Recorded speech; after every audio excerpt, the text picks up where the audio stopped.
Gypsy jazz is jazz made for people who don't like jazz.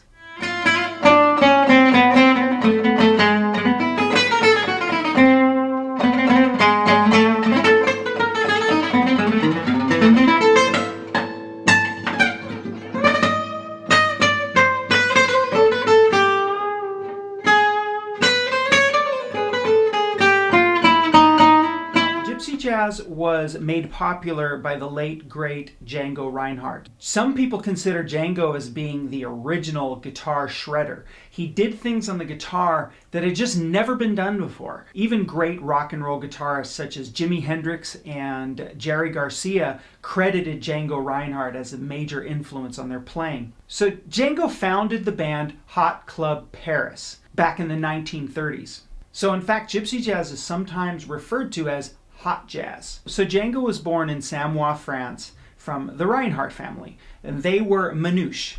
Manouche is French for free man, and is a less offensive way to refer to a gypsy. You'll often hear gypsy jazz called manouche jazz. Django's talent was evident at a very young age, so his family was nurturing that talent right off the bat, and he was well on his way to be a successful musician when disaster struck. And that brings me to the legend of Django. A little bit of background. Django's wife created these decorative pieces out of this really, really thin paper. Think of it kind of like origami. And she decorated their caravan with those pieces. And then, of course, they used candlelight to keep it lit at night. One fateful evening, Django was, according to legend, rushing home, excited to tell his wife about an amazing opportunity that had fallen into his lap, when he burst into his caravan and accidentally knocks over a candle, which burned those little decorations. They went up in flame in a split second, and the whole caravan went up in flames. Before they could escape the fire safely, Django's arm and hand was badly burned, causing his third finger and his pinky to fuse like this, and they were frozen, paralyzed. But Django was undeterred, and in the ultimate case of making lemonade out of lemons, Django retrained himself to play guitar despite this disability. What's truly amazing is that this disability forced him to do things differently than normal guitar players at the time would do, which created a style that was unique to Django's playing. If you search online two-fingered lightning, you'll see videos of Django actually playing with just these two fingers. It's amazing. Fast things he would do. All these amazing things he could do, and he did them with just two fingers. Truly astonishing.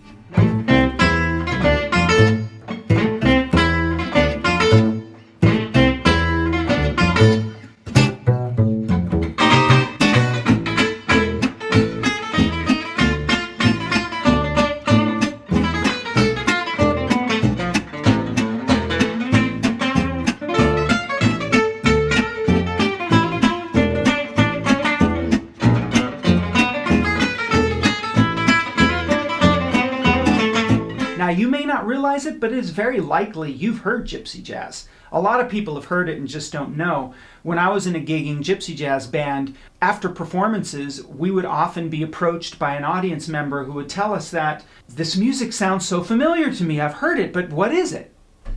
Because they had. Where have you heard it? Well, a few places. The first place that always comes to mind are Woody Allen movies.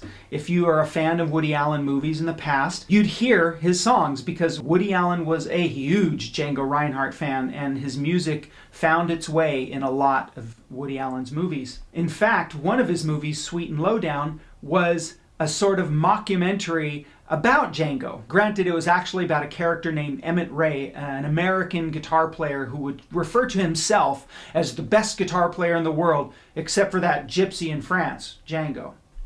Of course, when you really look at the escapades that this character got into, this Emmett Ray character, a lot of it was stuff that was legendary about Django himself. Another Woody Allen movie worth mentioning is Midnight in Paris, which actually has a song written for the movie by a modern gypsy jazz composer by the name of Stefan Rembel. And then, of course, other places you'll hear it are in commercials.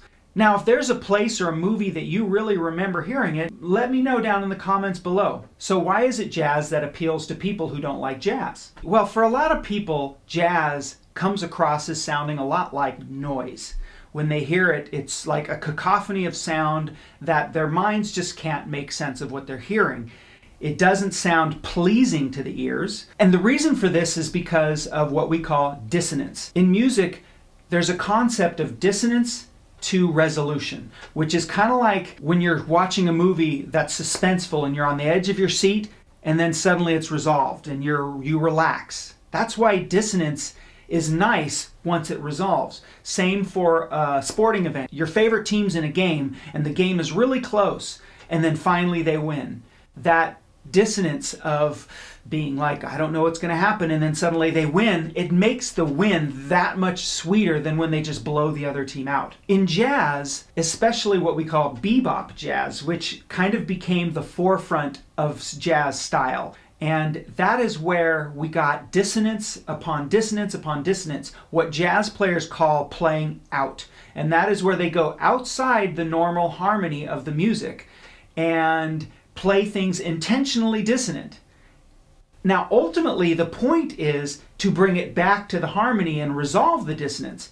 But jazz players get so far out that they take for ages to resolve, and sometimes they won't resolve until near the end of the song. Ultimately, jazz is loved most by none other than jazz musicians.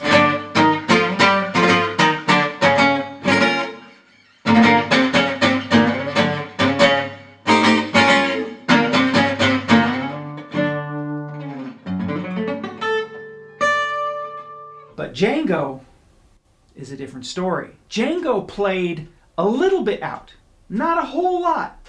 He would go out, he would go dissonant, he would go outside of the framework of what was harmonious, but he would bring it back fairly quick.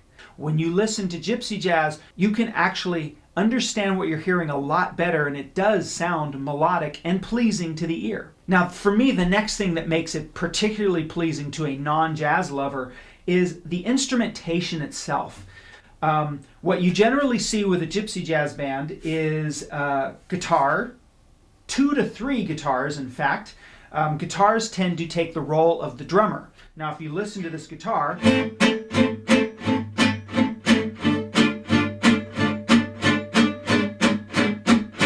it's very percussive, very, very percussive in sound, which creates a feeling of the drums, and it helps sustain the rhythm. That's why you need 2 rhythm guitar players, because that makes the rhythm even stronger, the drum feel even stronger. Then of course you're going to have an upright bass player. Then you're going to have a second soloing musician, such as a fiddle player or a clarinetist.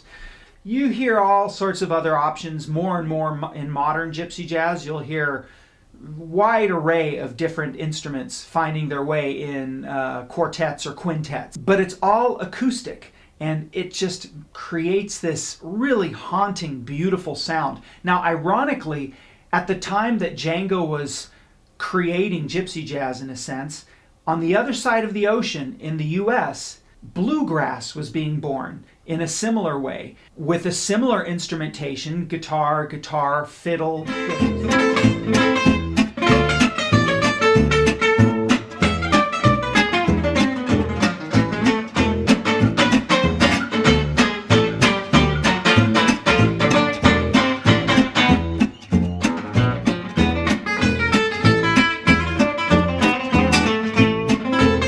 So this music, manouche jazz, gypsy swing, whatever you want to call it, it's just so haunting and beautiful. It creates images in your mind of faraway lands years ago, back in the 30s. You can almost see Paris in the 30s when you hear Gypsy Jazz.